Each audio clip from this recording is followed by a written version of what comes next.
Hello दोस्तों। आशा करते हैं आप लोग बहुत अच्छे होंगे। द परफेक्ट स्टडी में आप सभी लोगों का बहुत बहुत स्वागत है। सीटेट की क्लास चल रही है और हम लोग सीडीपी स्पेशल को डिस्कस कर रहे हैं। और आज के इस क्लास में हम लोग चैप्टर नंबर 12 को डिस्कस करेंगे, जिसका नाम क्या है, इंटेलिजेंस, यानी बुद्धि को बिल्कुल बेसिक से डिस्कस करेंगे। इसके कितने प्रकार हैं, थॉर्नडाइक और गैरिट ने कितने प्रकार बताए थे। हार्वर्ड गार्डनर से हर साल सीटेट में क्वेश्चन आता ही आता है, तो उनके सिद्धांत को समझेंगे। और जो भी इंपॉर्टेंट सिद्धांत हैं, जैसे स्पीयरमैन वगैरह के सिद्धांत हो गए, सब सिद्धांत को हम लोग कवर करने वाले हैं। तो वेरी वेरी इंपॉर्टेंट क्लास है। पूरी क्लास को बहुत ध्यान से, बहुत पेशेंस से देखिएगा। इसके पहले 11 क्लास बिल्कुल बेसिक से कवर हो चुकी है सीडीपी की। यदि उन क्लासेस को आप लोग नहीं देखे हैं तो द परफेक्ट स्टडी के प्लेलिस्ट वाले ऑप्शन में जाइएगा और सब क्लास की प्लेलिस्ट बनी हुई है। एक एक क्लास को अच्छे से आप लोग कवर कर लीजिएगा। ठीक है, आइए शुरू करते हैं। क्या होती है बुद्धि? तो सिंपल से कह सकते हैं कि भैया जो कुछ अर्जित करने की क्षमता, यानी अगर हम कुछ सीख रहे हैं, कुछ अर्जन कर रहे हैं, तो अर्जन और सीखने की क्षमता को इंटेलिजेंस कह सकते हैं। ठीक है, किसी भी विषय वस्तु को, या फिर क्लास में आप पढ़ रहे हो, कोई मैथ के क्वेश्चन लगा रहे हो या फिर सीडीपी के क्वेश्चन लगा रहे हो, यदि आप उसको बेहतर रूप से लगा पा रहे हैं तो वही तो है आपकी बुद्धि, वही है आपकी इंटेलिजेंस। ठीक है, आइए इसको और एक रूप में समझते हैं। अच्छा, इस पॉइंटों को समझने से पहले कुछ डिफिनेशन मैं आपको समझाना चाहूंगा, तो ये पॉइंटें और बेहतर रूप में समझ में आ जाएंगी। सबसे पहले हम लोग टर्मन के शब्द को लेते हैं कि टर्मन ने कौन सा कथन दिया था और क्या बताए थे। महान टर्मन साहब कहते हैं, व्यक्ति जिस अनुपात में अमूर्त चिंतन करता है उसी अनुपात में वह बुद्धिमान कहलाता है। यानी अगर आपके सामने कोई विषय वस्तु ना दिखे, आप इमेजिन कर लें, आप कल्पना कर लें, आप कोई नई चीजों का आविष्कार कर लें, ठीक है, तो जिस अनुपात में आप अमूर्त चिंतन कर रहे हैं उसी अनुपात में आप बुद्धिमान कहलाएंगे, उसी अनुपात में आपकी वही बुद्धि होती है। ये कौन कहते हैं? महान टर्मन साहब। तो इस डिफिनेशन को याद रखना कि भैया कि किस, कभी कभी एग्जाम में पूछ देता है कि किस मनोवैज्ञानिक के अनुसार अमूर्त चिंतन का अनुपात ही बुद्धिमान का अनुपात होता है, तो वो टर्मन के अनुसार होता है। ये पूरी बात को अच्छे से जानते रहिएगा। इसके बारे में बीने क्या कहते हैं कि बुद्धि इन 4 शब्दों में निहित है। ये बुद्धि को सिर्फ 4 शब्दों में बताते हैं। सबसे पहले ज्ञान, यानी ज्ञान अर्जन करने की क्षमता जिसके अंतर्गत है, समझो उसके अंदर बुद्धि है। जो आविष्कार, जो किसी नए क्षेत्र में आविष्कार कर दिया, उसके अंतर्गत भी बुद्धि है। ये कौन कहते हैं? बीने। उसके बाद निर्देश, आप किसी को निर्देश दे पा रहे हैं। कोई व्यक्ति अगर गलत है तो उसकी आप आलोचना भी कर ले रहे हैं, तो ये सब बुद्धि के लक्षण है। ये कौन कहते हैं? बीने साहब। तो अगर पूछे बुद्धि क्या होती है, तो ज्ञान अर्जन करने की क्षमता। भैया बीने साहब पूरे बुद्धि के डिफिनेशन दे के पूरा एकदम हड़कंप मचा दिए।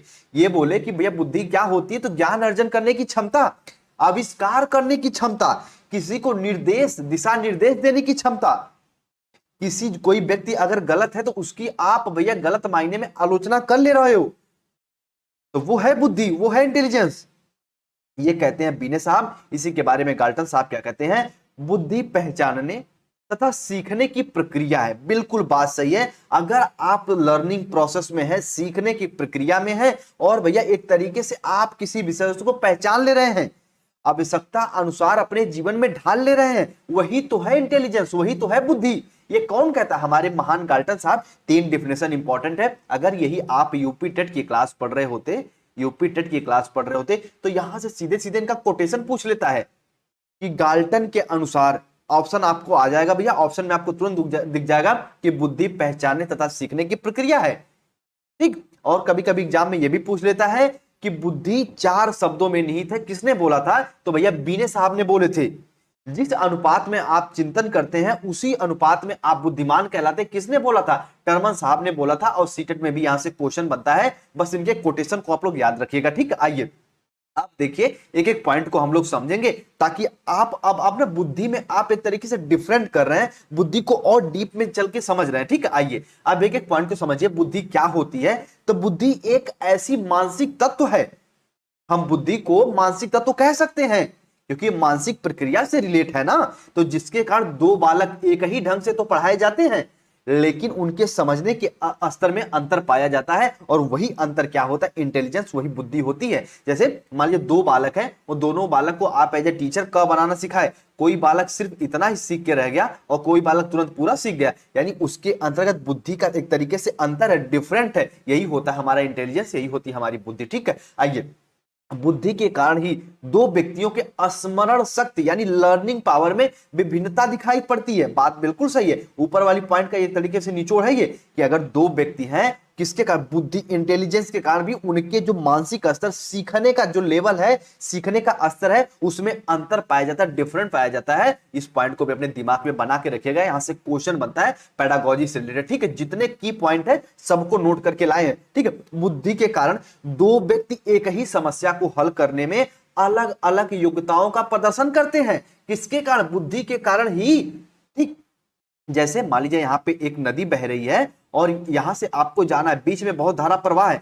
कुछ लोग क्या करेंगे भैया, अपना अगर जो ज्यादा बुद्धिमान है वो रस्सी वस्सी पकड़ के कैसे भी निकल जाएंगे, कुछ लोग नाव का प्रयोग करेंगे, कुछ लोग भैया एक तरीके से रुक जाएंगे, कुछ दिन बाद जाएंगे। तो दो व्यक्ति अगर हैं, अगर वो दो डिफरेंट तरीके से क्यों सोच रहे हैं, उसके पीछे रीजन है कि उनके अंतर्गत बुद्धि का एक तरीके से डिफरेंटता है, विभिन्नता है। और जब आप यही व्यक्तिगत विभिन्नता पढ़ेंगे तो भी ये चीजों को पढ़ेंगे, क्योंकि व्यक्तिगत विभिन्नता बुद्धि से ही रिलेट है। आपको कंफ्यूज बिल्कुल भी नहीं होना। तो बुद्धि क्या होती है, तो हम कह सकते हैं यदि दो व्यक्ति दो विभिन्न प्रकारों से सोच रहे हैं तो वो बुद्धि के कारण ही सोच रहे हैं। इतना इसके बारे में आप लोग जानते रहिएगा। आइए अब थोड़ा सा एक पॉइंट को और समझिए। बुद्धि के कारण एक व्यक्ति दूसरे व्यक्ति की अपेक्षा किसी विशेष स्थिति में या फिर किसी विशिष्ट या फिर किसी स्पेशल स्थिति के प्रति अधिक प्रभावशाली अनुक्रिया करता है। देखते हैं, अगर क्लास में कोई अध्यापक कोई क्वेश्चन वगैरह पूछ रहे हैं, कोई स्टूडेंट तुरंत जवाब दे देगा, कोई स्टूडेंट लेट जवाब देगा। यानी अगर अध्यापक कोई विशेष स्थिति भी उत्पन्न कर दिया तो कुछ लोग जवाब जल्दी देंगे, कुछ लोग लेट देंगे या कुछ लोग दे ही नहीं पाएंगे। तो किसके कारण, बुद्धि के कारण। एक तरीके से बुद्धि की आप कैरेक्टरिस्टिक्स पढ़ रहे हो, विशेषता पढ़ रहे हो। ठीक है, आइए अब देखिए अगला पॉइंट वेरी वेरी इंपॉर्टेंट है। बुद्धि के कारण रुचि, अभिवृद्धि और ज्ञान प्राप्त करना, कौशल अर्जित करने की एक तरीके से गुण हमें हमारे अंतर्गत आता है। एक तरीके से भैया सफलता प्राप्त करने में बुद्धि महत्वपूर्ण होती, इसके बारे में जानते रहिएगा। बुद्धि के कारण ही किसी विषय वस्तु में आपकी रुचि लगी रहती है, आपकी अभिवृद्धि डेवलपमेंट होती है, ज्ञान प्राप्त करने की क्षमता डेवलपमेंट होती है, किसी कौशल को, किसी स्किल को सीखने में एक तरीके से आपका एक तरीके से मेरे भाई की ज्ञान का वर्धन होता है। तो किसके कारण, ये बुद्धि के कारण ही होता है। इतना इसके बारे में जानते रहेगा। बेसिक मैं आपको डिफरेंट बता दिया। अब हम लोग चलेंगे बुद्धि के प्रकार में, लेकिन एक बार यस कर दीजिए कि हाँ सर हम बुद्धि को समझ गए हैं, इंटेलिजेंस को समझ गए। इंटेलिजेंस क्या होता है, तो ज्ञान अर्जन करने की क्षमता, किसी समस्या को हल करने की क्षमता। दो व्यक्ति अलग अलग सोच रहे हैं तो किसके कारण, बुद्धि के कारण। दो व्यक्ति के स्मरण शक्ति में विभिन्नता दिखाई देती है, किसके कारण, बुद्धि के कारण। इतना इसके बारे में आप लोग जानते रहिएगा। इंटेलिजेंस के बारे में बिल्कुल बेसिक से हम लोग चल रहे हैं। एग्जाम में मेरी बात याद रखना, हार्वर्ड गार्डनर से क्वेश्चन आते हैं। इसके बाद मैं एक क्लास लेके आऊंगा जिसमें 40 से 50 क्वेश्चन हम लोग इंटेलिजेंस के क्वेश्चन को डिस्कस करेंगे। इसमें हम लोग सिर्फ थ्योरी को डिस्कस करेंगे।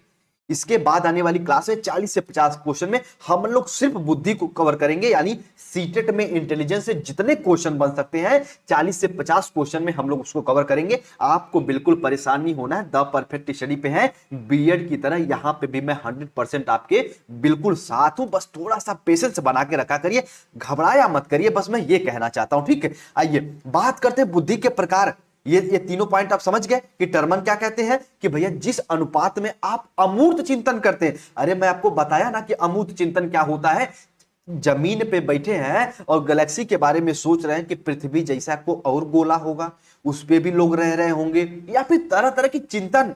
हमारी शादी होगी, हम ऐसे जाएंगे, ठीक, हम चेहरा पहनेंगे, लड़कियां सोचेंगे हम लहंगा पहनेंगे, हम मंडप में बैठेंगे। यानी अमूर्त चिंतन कर ले रहे हो ना।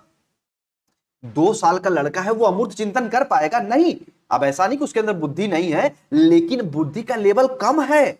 बुद्धिमान आप तभी कहलाएंगे जब आप अमूर्त चिंतन कर ले रहे हैं, जो विषय वस्तु न दिखाई दे उसके बारे में भी चिंतन कर ले रहे हैं। कहते हैं कोई नया चीज का आविष्कार होता है तो अमूर्त चिंतन के कारण ही। यही बात थर्नडाइक भी कहते, भी नीचे बताऊंगा। ये हो गया टर्मन का कोटेशन।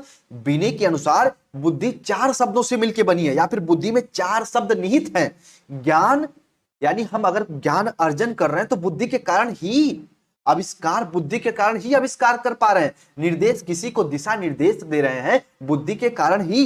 किसी की आलोचना कर पा रहे हैं, अगर वो गलत है, आलोचना पॉजिटिव भी होती है निगेटिव भी होती है, ठीक है। एक अध्यापक अगर आपकी आलोचना कर रहा है तो वो पॉजिटिव में करता है, लेकिन अगर मान लीजिए कोई बाहरी तत्व कर रहे हैं तो वो आपको डिमोटिवेट करने के लिए भी कर सकते हैं। तो यदि कोई व्यक्ति आलोचना भी कर रहा है तब भी समझिए उसके अंदर बुद्धि है, इंटेलिजेंस है, वो ऐसा नहीं कि अनपढ़ है, ठीक है। चलिए आइए बात करते हैं, बीने का बात हो गया। अब गाल्टन की बात समझ लीजिए एक बार। बुद्धि पहचानने तथा सीखने की प्रक्रिया। यूपी टेट में कई बार सीधे सीधे क्वेश्चन पूछ देता है कि बुद्धि क्या है गाल्टन के अनुसार, तो पहचानने और सीखने की प्रक्रिया है। और सीटेट में कोटेशन को याद रख करके रखिएगा। बस इतना हो गया इसका बेसिक इंफॉर्मेशन। अब इंपॉर्टेंट पॉइंट पे चलते हैं। सीधे सीधे पूछता है भैया कि थांडाई के अनुसार बुद्धि के कितने प्रकार हैं। ये एमपी टेट में, एच टेट में यानी हरियाणा टेट में, यूपी टेट में पूछता है। कभी भी सी टेट में प्रकार नहीं पूछता, लेकिन हाँ पूछ देगा कि मूर्त बुद्धि क्या है, तो ये पूछता है, ठीक है। लेकिन इतना समझिए कि थांडाइक और गैरिट के अनुसार, गैरिट का नाम भी अपना याद रखना, डेप्थ में चल रहे हैं। सिर्फ लोग इतना जानते हैं कि थांडाइक के अनुसार बुद्धि कितने प्रकार की होती है, लेकिन कभी कभी दोनों को बारे में पूछ देता है कि थांडाइक और गैरिट ने मिलकर बताया था कि बुद्धि के 3 प्रकार होते हैं। मूर्त बुद्धि, उसके बाद भैया अगला कौन सी बुद्धि, अमूर्त बुद्धि, उसके बाद सामाजिक बुद्धि, ठीक। मूर्त, अमूर्त, सामाजिक बुद्धि। अब आप समझ गए कि मूर्त बुद्धि क्या होती है, तो हम कह सकते हैं कि मूर्त बुद्धि से अभिप्राय जो चीजें हमारे सामने होती हैं, हम उसके बारे में चिंतन कर रहे हैं, वही तो है मूर्त बुद्धि, ठीक। मूर्त का मतलब ही होता है कि प्रत्यक्ष जिन चीजों को देखकर हम उस पर कार्य कर रहे हो, वो मूर्त बुद्धि के अंतर्गत आते हैं। मूर्त बुद्धि का भी अगला नाम है गामक या फिर यांत्रिक बुद्धि। अपने दिमाग में कहीं घर कर लेना कि मूर्त बुद्धि को ही हम क्या कहते हैं, गामक या यांत्रिक बुद्धि। और कभी कभी पूछ लेता है कि मूर्त बुद्धि के अनुसार व्यक्ति का व्यक्तित्व कैसा होता है, तो भैया इंजीनियर, कारीगर, मैकेनिक।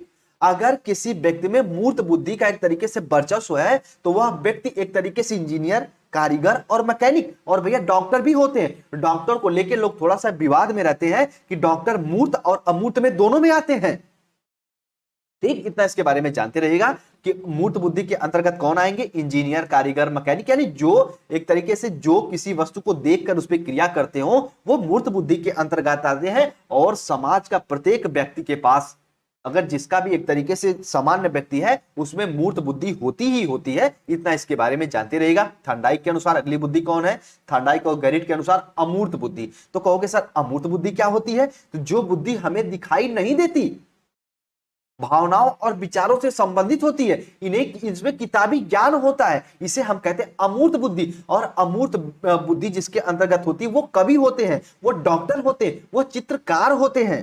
कंफ्यूज मत होना, डॉक्टर को मूर्त अमूर्त दोनों में काउंट कर सकते हैं, ठीक है। वो चित्रकार, आप कहते हैं दुर्गा माता का मूर्ति बनाना है तो लोग कैसे आंख बंद करके, जो चित्रकार होते हैं वो सोचते हैं कैसी मूर्ति बनाए, माता को हंसमुख बनाए या माता को एक तरीके से कि जो भी राक्षस उन पे प्रहार करते हुए दिखाए। तो चित्रकार वो भी अमूर्त चिंतन करते हैं, यानी इमेजिन, कल्पना करके किसी चीज का निर्माण कर रहे हैं, तो ये अमूर्त चिंतन के अंतर्गत आता है। तो ये इसमें इसके अंदर कौन से व्यक्ति होते हैं, जैसे जो भैया कवि हो गए, जो डॉक्टर हो गए, जो चित्रकार हो गए, ये अमूर्त बुद्धि के अंतर्गत आते हैं। और इसी से रिलेटेड होकर सामाजिक बुद्धि क्या होती है, तो जो समाज सेवी होते हैं, समाज के लिए कार्य करते हैं, उनमें भैया सामाजिक बुद्धि के अंतर्गत आते हैं। और जैसे नेता समाज के लिए कार्य करते हैं, हमारी बातों को लेकर संसद वगैरह में उठाते हैं, नेता, व्यवसायी हो गए, समाज सेवी, अध्यापक। अध्यापक भी सामाजिक बुद्धि अध्यापक के अंतर्गत होती है। कहते हैं ना कि अगर आप एक अध्यापक हो तो आपको कैसे रहना है, कैसे बातचीत करना, बहुत एकदम बहुत लिमिटेड अपना जीवन कर लेना रहता है, क्योंकि स्टूडेंट पे गलत प्रभाव ना पड़े।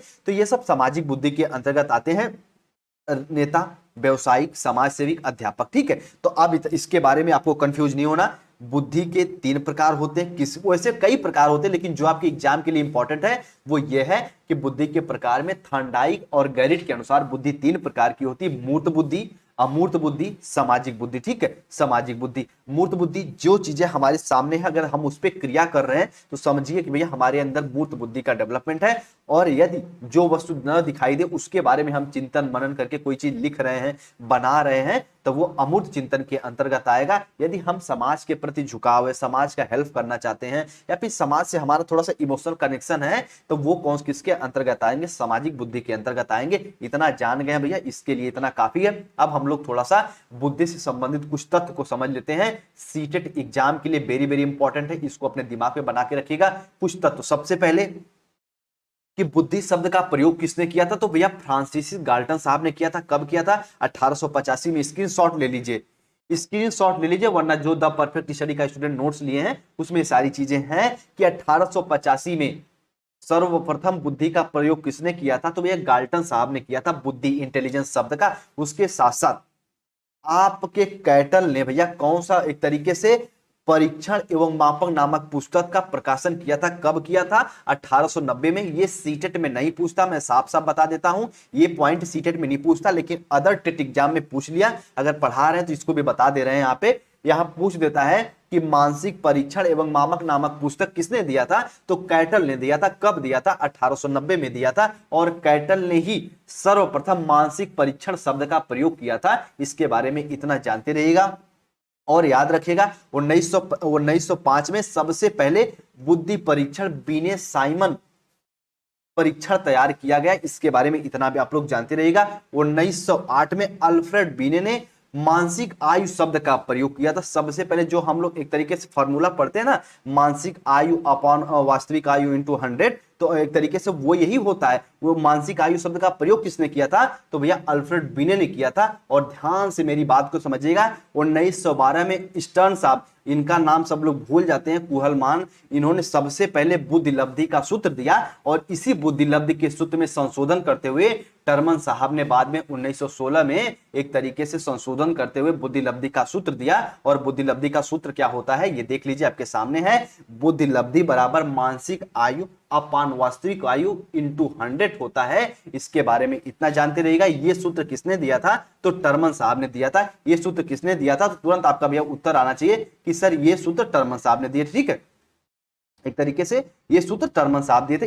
इसके बारे में इतना जानते रहिएगा। आइए अब जो इंपॉर्टेंट शुरू होने जा रहा है, बुद्धि के सिद्धांत को समझेंगे। सीटेट में जहां से क्वेश्चन बनता है उसकी बात करेंगे, हार्वर्ड गार्डनर के सिद्धांत की बात करेंगे। ये थोड़ा थोड़ा और सिद्धांतों को जानते रहिएगा। एक कारक सिद्धांत, इसके बारे में सिर्फ इतना जानते रहिएगा कि एक कारक सिद्धांत का प्रतिपादन किसने किया था, तो भैया बीने ने किया था। और इन्होंने यह बताया कि व्यक्ति में एक ही प्रकार की बुद्धि होती है जो सभी कार्यों को करती है। बाद में इसका खंडन करते हुए द्विकारक सिद्धांत आया। आपको सिर्फ इतना जानना है कि एक कारक सिद्धांत किसने दिया था, बीने दिया था। और बीने ने बोला कि हम यदि किसी कार्य को कर रहे हैं ना, तो उसमें सिर्फ एक ही बुद्धि का प्रयोग होता है और किसी अन्य बुद्धि का प्रयोग नहीं होता, यानी बुद्धि एक है। लेकिन उसके बाद इसी का खंडन करते हुए स्पीयरमैन ने द्विकारक सिद्धांत दिया, टू फैक्टर थ्योरी दिया। किसने दिया, स्पीयरमैन। किसने दिया था, स्पीयरमैन। सभी लोग रिपीट करना, जहां भी हैं, जहां से भी पढ़ रहे हैं रिपीट करिए। द्विकारक सिद्धांत किसने दिया था, स्पीयरमैन ने। एक कारक सिद्धांत किसने दिया था,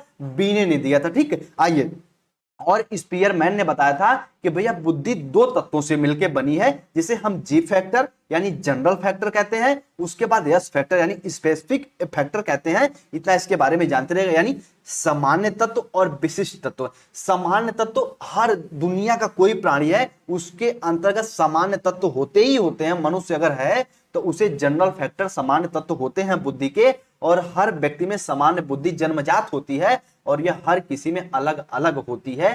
ध्यान से समझना, अपने डेली जीवन में जो भी हम क्रियाकलाप वगैरह करते हैं वो सामान्य बुद्धि के अंतर्गत आता है, बस इतना जानते रहिएगा। और विशिष्ट बुद्धि के अंतर्गत हम कोई ज्ञान अर्जित करते, जैसे आप एक अध्यापक बन गए, आप एक भैया डॉक्टर बन गए, ठीक, आप एक इंजीनियर बन गए, ठीक, आप एक मैकेनिकल में चले गए, तो ये क्या, अगर आप बुद्धि को अर्जित करें, किसी कौशल को अर्जित कर रहे हैं, तो विशिष्ट तत्व के अंतर्गत आएगा। और ये बात कौन बताते हैं, तो आपके स्पीयरमैन साहब बताते हैं। बस इतना इसके बारे में जानते रहिएगा। यहाँ पे दो सिद्धांत मैंने आपको बताया, एक कारक सिद्धांत किसने दिया? बिने ने बोला कि बुद्धि जो होती है सिर्फ उसमें एक ही फैक्टर होते हैं, वो सभी को कंट्रोल करता है। द्विकारक सिद्धांत बोला नहीं नहीं, एक फैक्टर नहीं होते, बुद्धि में दो फैक्टर होते हैं, एक होता है आपका सामान्य, एक होता है विशिष्ट। सामान्य वो होता है जो हम दैनिक जीवन में क्रियाकलाप करते हैं और जिसे हम अर्जित करते हैं, उसे विशिष्ट तत्व, विशिष्ट एक तरीके से हम कह सकते हैं यस फैक्टर के अंतर्गत आता है। ये कौन बोले? आपके स्पीयरमैन बोले। आइए अब बहुकारक सिद्धांत की बात करते हैं। यहां से देखिए सीटेट में सीधे सीधे ये नहीं पूछेगा कि बहुकारक सिद्धांत किसने दिया था, कभी कभी पूछ भी देता है, लेकिन 99% चांस नहीं पूछता। लेकिन आपको जानना जरूरी है, क्योंकि देखो ध्यान से मेरी बात को समझना, आपके एग्जाम में पेडागोजी संबंधित क्वेश्चन आ जाएगा। और ये कैसे आएगा कि देखो ध्यान समझना, थॉर्नडाइक के अनुसार सामान्य बुद्धि नाम की कोई चीज नहीं होती। बुद्धि कई स्वतंत्र योग्यताओं से मिलकर बनी होती है और विभिन्न कार्य करती है। एग्जाम में कुछ क्वेश्चन पूछ देगा कि बुद्धि में भैया कई स्वतंत्र योग्यताएं होती, किसने बोला था? तो आपको तुरंत जवाब मानना थॉर्नडाइक ने। तो यानी पेडागोजी से रिलेट करते हुए क्वेश्चन आते हैं। सीधे सीधे ये नहीं पूछेगा कि बहुकारक सिद्धांत किसने दिया था, ये सीधे सीधे किसमें पूछेगा? यूपी टेट में, एक तरीके से एमपी टेट में, आर टेट में, एक तरीके से आप रीट वगैरह में पूछ लेगा, लेकिन सीटेट में नहीं पूछता। इसमें पेडागोजी शिक्षण शास्त्र से रिलेट करते हुए पूछता है, थोड़ा सा थ्योरी बेस में पूछता है। ठीक है, चलिए तो बताइए बहुकारक सिद्धांत किसने दिया था? तुरंत आपका जवाब आना चाहिए सर थॉर्नडाइक ने दिया था। और इस सिद्धांत के अनुसार बुद्धि कई तत्वों का समूह है। अभी जब आप समूह कारक सिद्धांत पढ़ेंगे तो सेम एक तरीके से थॉर्नडाइक के सिद्धांत को ही पढ़ेंगे। उसमें भी अभी एक सिद्धांत आएगा समूह कारक सिद्धांत, जो बात थॉर्नडाइक बोलते हैं वही कारक समूह सिद्धांत भी बोलता है कि बुद्धि जो होती है कई तत्वों से मिलकर बना है, कई तत्वों का समूह है। ये कौन कहता है? तो भैया एक तरह कहते हैं थॉर्नडाइक साहब। इतना इसके बारे में जानते रहेगा। यानी बहुकारक सिद्धांत क्या कहता है कि बुद्धि में कोई एक फैक्टर नहीं, कोई एक तरीके से एलिमेंट नहीं है, बल्कि बुद्धि कई तत्वों का समूह है। ठीक, ध्यान से बात को याद रखना मेरी बात। बुद्धि में कई स्वतंत्र योग्यताएं होती, किसने बोला था? तो भैया थॉर्नडाइक साहब ने बोला था। इतना इसके बारे में जानते रहिएगा। अब देखिए समूह कारक सिद्धांत आ गया। जो बात थॉर्नडाइक कहते हैं वही बात समूह तत्व कारक सिद्धांत भी कहता है। ग्रुप फैक्टर थ्योरी भी वही बात कहता है। इस सिद्धांत का प्रतिपादन किसने किया था? थॉमसन साहब ने किया था। थॉमसन साहब ने किया था समूह तत्व कारक सिद्धांत का। अच्छा ध्यान समझना, यह सिद्धांत कहता क्या है? तो इस सिद्धांत के अनुसार बुद्धि कई प्रकार की योग्यताओं का मिश्रण है। जो बात आपके थॉर्नडाइक बोल के चले गए वही बात समूह कारक तत्व सिद्धांत भी कहता है कि बुद्धि जो होती कई प्रकार की योग्यताओं का मिश्रण है जो विभिन्न समूहों में पाई जाती है। और भैया थॉमसन साहब ने बोला था कि बुद्धि जो होती है वो 7 प्रकार की मानसिक योग्यताओं से मिलकर बनी होती है।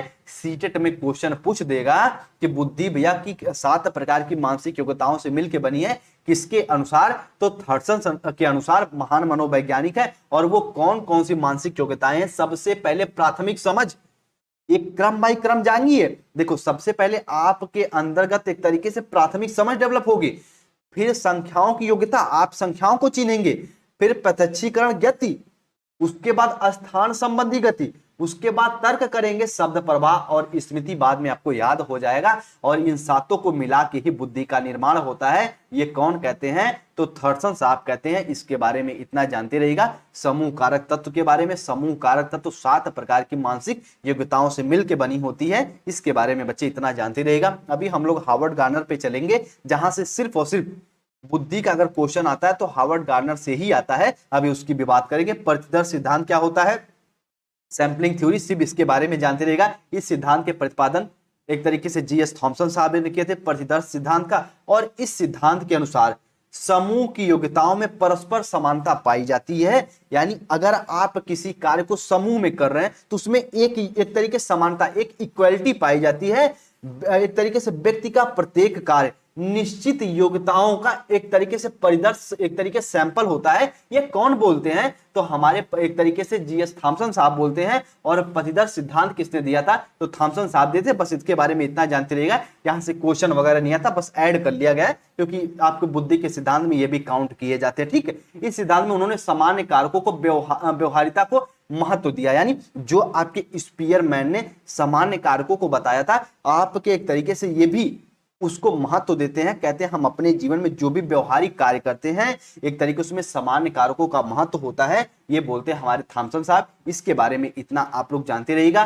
थॉमसन के अनुसार व्यक्ति की बौद्धिक व्यवहार में अनेक स्वतंत्र योग्यताओं पर निर्भर करता है। थॉर्नडाइक साहब ने जो बोल के चला गया उसी को सब एक तरीके से फॉलो कर रहे हैं, थॉमसन भी। बस इतना इसके बारे में जानते रहिएगा। एग्जाम में अगर पूछे कि प्रतिदर्श सिद्धांत किसने प्रतिपादित किया था, तो भैया जीएस थॉमसन साहब ने प्रतिपादित किया था। इसको अपने दिमाग में रट लेना, याद कर लेना, ठीक है। आइए अब बात कर लेते हैं पदानुक्रम बुद्धि का सिद्धांत। अब देखो इसके नाम से ही पता चल गया, पदानुक्रम यानी बुद्धि के सिद्धांत में एक क्रम होता है।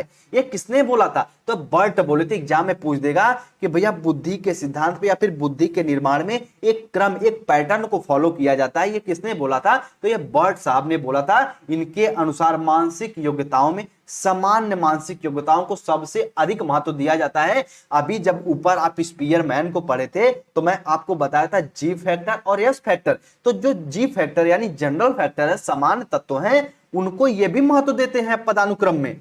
और ये बोलते हैं पदानुक्रम सिद्धांत के अनुसार कि भैया जो भी हमारी योग्यता है उनमें एक क्रम होता है, एक पैटर्न होता है। हम पैटर्न के अनुसार सीखते हैं और वही अगर आप रिलेट कर पाएंगे तो यही पैटर्न की बात कर रहे हैं जो आपके थॉमसन साहब कहते हैं कि बुद्धि एक तरीके 7 मानसिक योग्यताओं को मिलकर बनी होती है। लेकिन उन्होंने पैटर्न की बात नहीं किया और ये भैया पैटर्न की बात कर देते हैं। इसके बारे में इतना आप लोग जानते रहिएगा, ठीक है। आइए अब थोड़ा सा हम लोग आगे बढ़ते हैं और अगले सिद्धांत की बात करते हैं, ठीक है। चलिए अगले सिद्धांत की बात हम लोग करते हैं। अगला सिद्धांत है, ठीक है। चलिए अगला सिद्धांत है त्रिआयामी सिद्धांत। वेरी वेरी इंपॉर्टेंट है ये सिद्धांत, कभी कभी पूछ भी देता है। इस सिद्धांत का प्रतिपादन किसने किया था? गिलफोर्ड साहब। किसने? गिलफोर्ड साहब। अच्छा, जब मैं आपके बीएड फर्स्ट सेमेस्टर की क्लास पढ़ाया था तो उसमें एक तरीके से बुद्धि पे 1 घंटे का लेक्चर है। तो जो स्टूडेंट उसे पढ़े होंगे वो गिलफोर्ड को बिल्कुल पहचान गए होंगे। गिलफोर्ड कहते हैं ना कि जो बुद्धि होती है वो 3 तत्वों से निर्मित होती है। जो हमारा इंटेलिजेंस है वो 3 तत्वों से। सबसे पहले अगर हमारे सामने कोई विषय वस्तु है, विषय वस्तु को आप ऐसे समझिए समस्या। हो गया? हाँ सर जी, समस्या। समस्या हो गई। समस्या पे आप अगर मान लीजिए आपके सामने बच्चे समस्या आ गई, क्या करोगे? उस पर तुरंत क्रिया करोगे और जैसे ही क्रिया कर दिए उसका उत्पाद निकल जाएगा, यानी समस्या सॉल्व भी होगी। और अगर क्रिया गलत किए तो समस्या भैया अनसॉल्व भी हो जाएगी, यानी वो सॉल्व नहीं भी होगी। तो गिलफोर्ड बताते हैं कि मानसिक योग्यता में प्रमुख रूप से 3 तत्वों से निर्मित होता है। यानी जो आपकी बुद्धि होती है वो 3 तत्वों से मिलकर बनी होती है। विषय वस्तु, संक्रिया यानी जो आपका ऑपरेशन करते हो, उसके साथ साथ उत्पाद, प्रोडक्ट, कंटेंट, ऑपरेशन, प्रोडक्ट, 3 तत्वों से मिलकर बनता है बुद्धि। ये कौन कहते हैं? गिलफोर्ड साहब कहते हैं। किस सिद्धांत के अंतर्गत? त्रियामी सिद्धांत के अंतर्गत, 3 डायमेंशनल थ्योरी के अंतर्गत। इतना जानते रहिएगा। उसके बाद अगला सिद्धांत है त्रिचापी या फिर त्रिघटकी सिद्धांत। ये सिद्धांत वेरी वेरी इंपॉर्टेंट है भैया। स्टर्नबर्ग, और स्टर्नबर्ग ने कौन सी पुस्तक लिखा था? Beyond IQ. सीटेट में तो इनकी पुस्तक नहीं पूछता, लेकिन एमपी टेट में एक बार पूछ चुका है और उसके साथ साथ यूपी टेट में इनकी किताब पूछता है, तो अपने दिमाग में याद कर लेना। स्टर्नबर्ग ने किस किताब को भैया लिखा था? बियॉन्ड आईक्यू, ठीक है। बियॉन्ड आईक्यू लिखे थे। और बेरी बेरी ध्यान समझना, इसे एक महत्वपूर्ण सूचना संसाधन एक तरीके से सिद्धांत माना गया। किसके बारे में? बुद्धि के बारे में। बियॉन्ड आईक्यू को जब यदि आप पढ़ेंगे तो इसमें पता चलेगा कि बुद्धि को इन्होंने त्रिचापी त्रिघटकी के बारे में बताया था। वो 3 घटक कौन कौन से होते हैं? 3 घटक को 3 भाग। सबसे पहले अनुभव बुद्धि यानी अनुभवात्मक बुद्धि कौन सी होती है? आइए समझते हैं। यह बुद्धि अनुभवों पर आधारित होती है। इसके नाम से ही पता चल रहा है कि अनुभवात्मक बुद्धि जो हमारे अनुभव, जो हम एक्सपेरिमेंट कर रहे हैं उससे यदि हमारे अंदर परिपक्वता, मैच्योरिटी आ रही है तो कौन से बुद्धि का डेवलपमेंट हुआ है? तो वो अनुभवात्मक एक तरीके से बुद्धि का डेवलपमेंट हुआ है। और अब व्यक्ति अपने अनुभव से कुछ नई चीज खोज करता है, अपने अनुभव से कुछ नया बनाता है, तो वो किस बुद्धि के अंतर्गत आता है? स्टर्नबर्ग के अनुसार वो अनुभवात्मक बुद्धि के अंतर्गत आता है। और इनका दूसरा एक तरीके से प्रकार कौन सा है? घटकी बुद्धि। घटकी बुद्धि वाले व्यक्ति कल्पना शक्ति से बहुत कुछ सोच लेते हैं। ये अमूर्त बुद्धि वाले व्यक्ति होते हैं। ऐसे लोग हर चीज के पीछे रीजन या कारण जानना चाहते हैं। कि मान लीजिए कोई घटना हो गई ना, तो सीधे सीधे उसके घटना को नहीं सोचेंगे, उसकी क्यों घटना हुई, घटना कैसी हुई, कैसे हम इसे रोक सकते थे। तो ये सब घटकी बुद्धि के अंतर्गत आता है। अभी आप देखेंगे अमूर्त बुद्धि, जो थॉर्नडाइक ने बुद्धि के 3 प्रकार बताए थे ना, ये लोग उसी का एक तरीके से व्यापक रूप बताते हुए चल रहे हैं। सभी मनोवैज्ञानिक का निष्कर्ष निकालेंगे तो एक ही निष्कर्ष निकलेगा कि बुद्धि के 3 प्रकार, मूर्त, अमूर्त, सामाजिक। लेकिन अब अलग अलग मनोवैज्ञानिक ने अलग अलग बात बताई है तो उसको जानना जरूरी है। आइए अगली बुद्धि है संदर्भात्मक बुद्धि। कौन सी होती है? व्यक्ति इसमें सूचनाओं को सही ढंग से उपयोग करने में सफल हो जाता है, और यदि सफल हो जाता है तो अधिक से अधिक उन सूचनाओं को उसे लाभ मिलता है और अपने पर्यावरण से समायोजन, अपने जो भी आसपास के क्षेत्र हैं, अपने जो भी उनका गली मोहल्ला, उनसे समायोजन रखते हैं। और ये व्यक्ति व्यवहारात्मक होते हैं, इनके व्यवहार में एक तरीके से अधिकता पाई जाती है। ये संदर्भक बुद्धि के अंतर्गत आता है। वेरी वेरी 3 इंपॉर्टेंट है स्टर्नबर्ग के अनुसार। देखिए ध्यान समझिएगा, त्रिचापी सिद्धांत किसने दिया था? तो आप कह सकते हैं कि सर जी ये दिए थे आपके स्टर्नबर्ग। स्टर्नबर्ग ने कौन सी किताब को लिखा था? Beyond IQ. उसके साथ साथ स्टर्नबर्ग ने बुद्धि को कितने भागों में बांटा है? तो एक अनुभवात्मक बुद्धि, एक घटकी बुद्धि और एक संदर्भात्मक बुद्धि। आपको पता है जो हम अपने अनुभव से अर्जित कर रहे हैं वो फर्स्ट में आएगा। सेकंड घटकी बुद्धि के अंतर्गत जो व्यक्ति कल्पनाशील है, जो व्यक्ति अमूर्त चिंतन कर ले रहे हैं, वो घटकी बुद्धि के अंतर्गत आएंगे। उसके बाद संदर्भात्मक बुद्धि कौन सी होती है? जो व्यक्ति व्यवहारिक होते हैं, जो व्यक्ति अपने पर्यावरण, पर्यावरण करने का मतलब है अपने आसपास, अपने परिवार, अपने समाज से जो व्यक्ति सही ढंग से समायोजन कर ले रहा है, जो अपने आप को एक तरीके से समायोजित कर ले रहा है, उसे आप संदर्भात्मक बुद्धि के अंतर्गत रखेंगे। और स्टर्नबर्ग ने इस सिद्धांत के मुख्य 5 चरण बताए हैं। यानी यदि आप त्रिचापी सिद्धांत की बात करेंगे तो इसमें 5 चरण होते हैं बुद्धि के, एक तरीके से 5 स्टेप होते। कूट संकेत, यह उपलब्ध सूचनाओं को मस्तिष्क में सेट करता है और उसकी पहचान करता है। देखो ध्यान समझना, स्टर्नबर्ग एक पैटर्न बताते हैं कि सबसे पहले कूट संकेत होता है, उसके बाद हम अनुमान लगाते हैं, यानी प्राप्त सूचनाओं के आधार पर हम अनुमान लगाते हैं। पुरानी परिस्थिति और वर्तमान परिस्थिति के मध्य संबंध स्थापित करता है आपका व्यवस्था उपयोग। जो संबंध स्थापित किया गया है उसका वास्तविक उपयोग होता है। आपके 4th पॉइंट पे अनुक्रिया, संभावित समस्या को सबसे उत्तम उपाय खोजना ही अनुक्रिया होता है। ये कौन बताते हैं? आपके भैया स्टर्नबर्ग साहब। ये एक तरीके से स्टर्नबर्ग के सिद्धांत में 5 चरण होते हैं। कूट संकेत, अनुमान, व्यवस्था, उपयोग, इतना इसके बारे में जानते रहेगा। अब आ गया बेरी बेरी, सभी के सभी स्टूडेंट एक्टिव हो जाओ, एक तरीके से स्टार लगा लीजिए। अब हम लोग समझेंगे हार्वर्ड गार्डनर के बहुबुद्धि का सिद्धांत। हर साल सीटेट में यहां से क्वेश्चन आता है, और इसके बाद मैं जो 40 से 50 क्लास की लेने वाला हूं एमसीक्यू, उसमें मैं हार्वर्ड गार्डनर से ज्यादा क्वेश्चन लूंगा, क्योंकि यहीं से क्वेश्चन भी बनता है। अभी ऊपर सिर्फ आपको इतना याद रखना था, मैं ये सब अगर नहीं बताता तो भी चल जाता काम। सिर्फ आपको इतना याद रखना है कि त्रिचापी या त्रिघटकी सिद्धांत किसने दिया था? स्टर्नबर्ग ने दिया था। कौन सी किताब लिखे थे? Beyond IQ. और इन्होंने बुद्धि को कितने भागों में बांटा था? तो 3 भागों। बस इतना जानता था। उसके बाद अगले में पदानुक्रम, बस इसमें इतना जानना था भैया कि पदानुक्रम बुद्धि का सिद्धांत किसने दिया था? बर्ट ने दिया था। बस इसके आगे कुछ नहीं। सीटेट में जहां से क्वेश्चन बनता है वो हार्वर्ड गार्डनर है। अब हार्वर्ड गार्डनर ने, भैया आइए इनके बारे में पढ़ते हैं कि हार्वर्ड गार्डनर ने बहुबुद्धि का सिद्धांत किस सन में प्रतिपादित किया। तो हम कह सकते हैं 1983 में। 1983 में हार्वर्ड गार्डनर ने बहुबुद्धि का सिद्धांत प्रतिपादित किया, जिसमें उन्होंने 7 तरह की बुद्धि बताई। जैसे अभी आप देखे थे, मैं फर्स्ट बताता एक कारक बुद्धि, यानी पहले के बीने वगैरह मानते थे कि बुद्धि सिर्फ उसमें एक कारक होता है, यानी बुद्धि हमारी एक जगह है। जैसे हमारा दिमाग एक है वैसे हमारी बुद्धि भी एक है। लेकिन नहीं, हार्वर्ड गार्डनर कहते हैं बुद्धि 7 प्रकार की होती है, यानी कि एक तरीके से समूह समूह में मिलकर बनी होती है, जो समूह कारक अभी आप ऊपर पढ़े हैं। ठीक है, चलिए हार्वर्ड गार्डनर के अनुसार बुद्धि बुद्धि कोई एक तत्व नहीं है, बल्कि कई अलग अलग प्रकार की बुद्धियों का अस्तित्व होता है। ये कहते हैं आपके हार्वर्ड गार्डनर साहब। ठीक है, ये कहते हैं बुद्धि में कोई एक एलिमेंट, एक तत्व नहीं है, ये कई अलग अलग एलिमेंटों से मिलकर बना होता है। इसीलिए इन्होंने बुद्धि के 7 प्रकार बताए हैं। अभी आइए एक एक पॉइंट को हम लोग समझते हैं। प्रत्येक बुद्धि एक दूसरे से स्वतंत्र रहकर कार्य करती है, एक दूसरे से मिलती नहीं है। ये कहते हैं आपके हार्वर्ड गार्डनर साहब। और एग्जाम में पूछता भी है कि सबसे पहले गार्डनर के बुद्धि के जो प्रकार हैं, सबसे पहले शाब्दिक भाषाई बुद्धि। आइए इसके बारे में समझते हैं। शाब्दिक भाषाई बुद्धि हार्वर्ड गार्डनर का फर्स्ट प्रकार है। इसके माध्यम से शब्दों और भाषा का ज्ञान होता है। ये बुद्धि अलग है। जो भी इनकी 7 प्रकार की बुद्धि है, सब एक दूसरे से डिफरेंट है। यानी शाब्दिक भाषाई बुद्धि जो होती है, इसके अंतर्गत हमें शब्दों, हमें वर्ड, हमें लैंग्वेज का ज्ञान होता है, नॉलेज होता है। जिन व्यक्तियों में इसका विकास अधिक होता है वे वकील, कवि, पत्रकार इत्यादि बनते हैं। बस इतना इसके बारे में जानते रहिएगा। शाब्दिक भाषाई बुद्धि के अंतर्गत अगर जिसमें अधिकता है वो वकील, कवि, पत्रकार इत्यादि राजनेता वगैरह भी कह सकते हैं, बनते हैं, लेकिन सामाजिक बुद्धि के अंदर राजनेता को रखेंगे हम लोग अभी, ठीक है। लेकिन एग्जाम में पूछ देगा यदि किसी व्यक्ति में शाब्दिक भाषाई बुद्धि की अधिकता है तो वो किस प्रकार का व्यक्ति बन सकता है। ऑप्शन में ये वकील, कवि, पत्रकार भी हो सकते हैं। तो इस शाब्दिक बुद्धि को जानते रहेगा, इसके माध्यम से हमें शब्दों और भाषा का ज्ञान होता है, बस इतना इसके बारे में जानते रहेगा।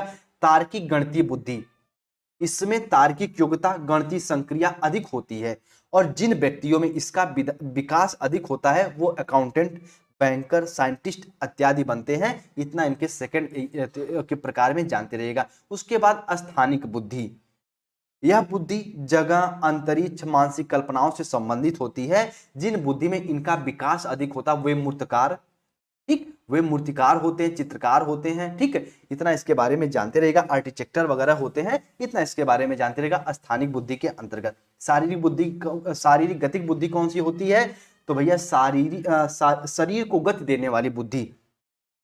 जिन व्यक्तियों में इनका विकास अधिक होता है वे अभिनेता, अभिनेत्री, एथलीट, डांसर वगैरह होते हैं, यानी डांस वास नाचते वगैरह हैं, तो वो शारीरिक गति की एक तरीके से गतिक बुद्धि के अंतर्गत आएंगे। संगीतात्मक बुद्धि, ठीक, आइए म्यूजिकल एक तरीके से इंटेलिजेंस को समझते हैं। इस बुद्धि के अंतर्गत संगीत बुद्धि की अधिकता होती है, और जिस व्यक्ति में संगीतात्मक बुद्धि की अधिकता होती है वे सिंगर, इंटरटेनर इत्यादि बनते हैं, कॉमेडियन वगैरह, ठीक है। आइए बात करते हैं अगला, एक तरीके से हम कह सकते हैं अंतर व्यक्तिक बुद्धि। इसके द्वारा दूसरे व्यक्ति के साथ कैसे हमें इंटरेक्ट करना है, ठीक, कैसे अंतःक्रिया करना है, कैसे व्यवहार करना है, इसका पता चलता है। और जिस व्यक्तियों में भैया इसका एक तरीके से अधिकता होती है वे सामाजिक कार्यकर्ता इत्यादि बनते हैं। ये कहते हैं आपके हार्वर्ड गार्नर साहब। और अगली बुद्धि है, आप कह सकते हैं अंतः व्यक्तिक बुद्धि। इस बुद्धि द्वारा खुद के साथ इंटरेक्ट किया जाता है।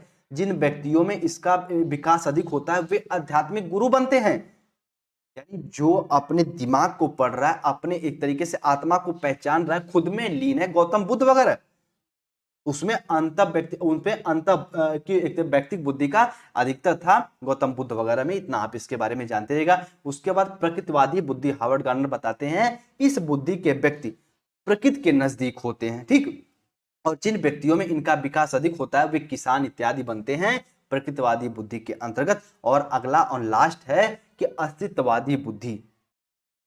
इस बुद्धि के व्यक्ति हर चीज के अस्तित्व के बारे में सोचते हैं, जैसे हम दुनिया में क्यों आए, भगवान कौन है, अल्लाह कौन है।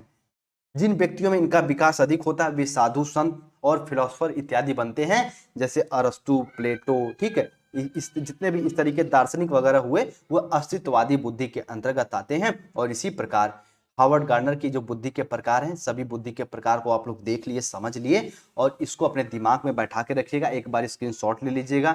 देखिए शाब्दिक बुद्धि के अंतर्गत हमें किस प्रकार का डेवलपमेंट होता है, भाषाओं और शब्दों का। तार्किक बुद्धि के अंतर्गत गणितीय संक्रियाओं का।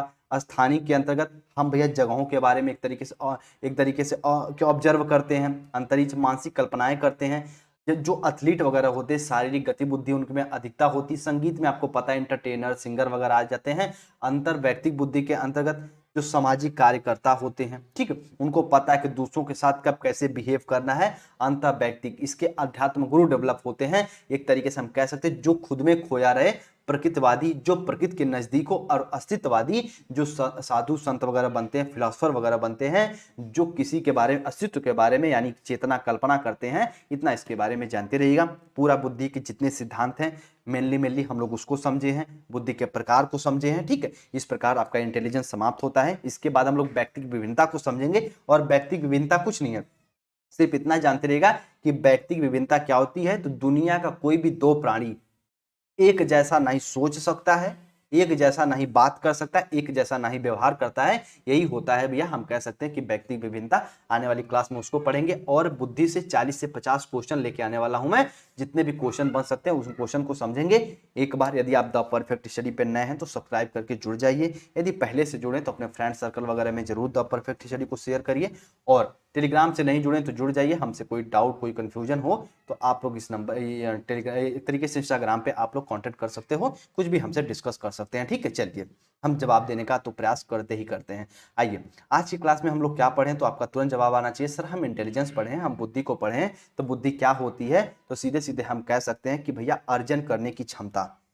ज्ञान अर्जन, आविष्कार करने, ठीक है। तो इस प्रकार के जो हम किसी चीज को नई सीख रहे हैं इंटेलिजेंस के माध्यम से ही, बुद्धि के माध्यम से ही। हार्वर्ड गार्डनर ने अच्छे से समझिएगा उनके प्रकार को जाके एक तरीके से अच्छे से सारी जितने भी चीजें पढ़े एक बार क्लास को और देखिएगा, रिवीजन करिएगा, सब चीजें बेहतर रूप में समझ में आ जाएंगी। इसके बाद आने वाली क्लास में हम लोग व्यक्तिगत विभिन्नता को समझेंगे। उसके पहले बुद्धि से जितने एमसीक्यू बन सकते हैं उनको मैं डिस्कस करूंगा। जैसे हम लोग जीन पियाजे, कोहलबर्ग, लेव वाइगोत्स्की से मिला के सारे क्वेश्चन को डिस्कस किए थे, वैसे हम लोग बुद्धि से जितने भी क्वेश्चन बन सकते हैं उनको समझेंगे। उसके बाद 3 आपकी क्लास इंपॉर्टेंट है, एक आपका एनसीएफ, एक आपका आरटीई, एक आपका जो कि नई शिक्षा जो नई शिक्षा नीति आई है एनईपी 2020, इसको हम लोग समझेंगे। 3 क्लास वेरी वेरी इंपॉर्टेंट है। उसके बाद आपका सीटीपी का पूरा सिलेबस खत्म हो जाएगा, यानी कम से कम ये 20 क्लास तक तो जाएगा ही जाएगा। तो आपको परेशान बिल्कुल भी नहीं होना, इजी वे में बिल्कुल आसानी से धैर्य के साथ पढ़ते हुए आगे बढ़ना, ठीक है। चलिए मिलते हैं अपनी अगली क्लास में। सभी को जय हिंद, जय भारत। और एक बात और, जो स्टूडेंट अभी नोट्स नहीं लिए हैं इस नंबर पर संपर्क करके नोट्स लीजिएगा, ठीक है। चलिए मिलते हैं अपनी अगली क्लास में। सभी को जय हिंद, जय भारत।